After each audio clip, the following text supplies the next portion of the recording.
നിർധന രോഗികൾക്ക് ചികിത്സ ലഭ്യമാക്കാനായി വ്യവസായ പ്രമുഖൻ സൗജന്യമായി ഇടവട്ടത്ത് വിട്ടു നൽകിയ 10 സെന്റ് സ്ഥലത്ത് മറവൻതുരുത്ത് ഗ്രാമപഞ്ചായത്ത് കുടുംബാരോഗ്യ കേന്ദ്രത്തിന്റെ സബ് സെന്റർ ഉയരും. 55 ലക്ഷം രൂപ വിനിയോഗിച്ചാണ് കെട്ടിടം നിർമ്മിക്കുന്നത്.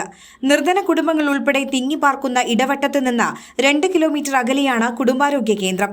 അതുകൊണ്ട് തന്നെ പ്രദേശത്തെ വയോധികരടക്കം ചികിത്സയ്ക്കായി ഏറെ ദൂരം പോകേണ്ടി വരുന്ന കാര്യം പഞ്ചായത്തിനെ അറിയിച്ചതിനെ തുടർന്നാണ് നാട്ടുകാർക്ക് ചികിത്സ ഉറപ്പാക്കാനായി ലക്ഷങ്ങൾ വിലമതിക്കുന്ന സ്ഥലം ഹോട്ടൽ വ്യവസായ ശൃംഖലയായ VKM ഗ്രൂപ്പ് ഉടമ VK മുരളീധരൻ ഇന്ദുതരം സൗജന്യമായി വിട്ടു നൽകിയത്.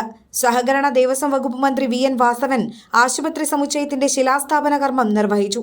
പ്രളയം, കോവിഡ് കാലഘട്ടങ്ങളിൽ പ്രദേശവാസികൾക്കടക്കം സഹായം എത്തിക്കുന്നതിനും വയനാട് ദുരന്തത്തിൽ തന്റെ ഉടമസ്ഥതയിലുള്ള പുഴയോരം ഫുഡ് കോർട്ടിലെ 1 മാസത്തെ വരുമാനമായ 30 ലക്ഷം രൂപയോളം മുഖ്യമന്ത്രിയുടെ ദുരിതാശ്വാസ നിധിയിലേക്ക് സംഭാവന നൽകിയും മാതൃകയായ മുരളീധരനെ പോലെ സഹജീവികളോട് സഹാനുഭൂതി കാട്ടുന്നവർ സമൂഹത്തിനെന്നും മാതൃകയാണെന്ന് മന്ത്രി അഭിപ്രായപ്പെട്ടു.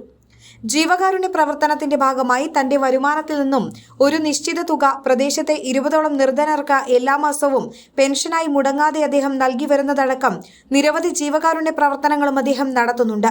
CK ആശ MLA അധ്യക്ഷത വഹിച്ച ശിലാസ്ഥാപന യോഗത്തിൽ panchayat president P Preethi, vice president VT Prathapan, medical officer doctor Jyothish Kuttappan, ഗ്രാമപഞ്ചായത്ത് അംഗങ്ങൾ തുടങ്ങിയവർ പ്രസംഗിച്ചു.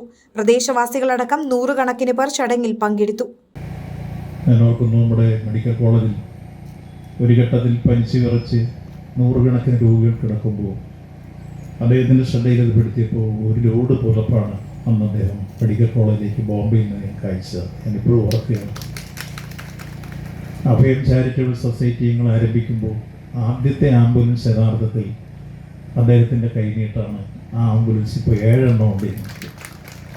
എത്രയോ രോഗികൾക്ക് ആശ്വാസം പകരുന്നൊരു പ്രവർത്തനമാണ്.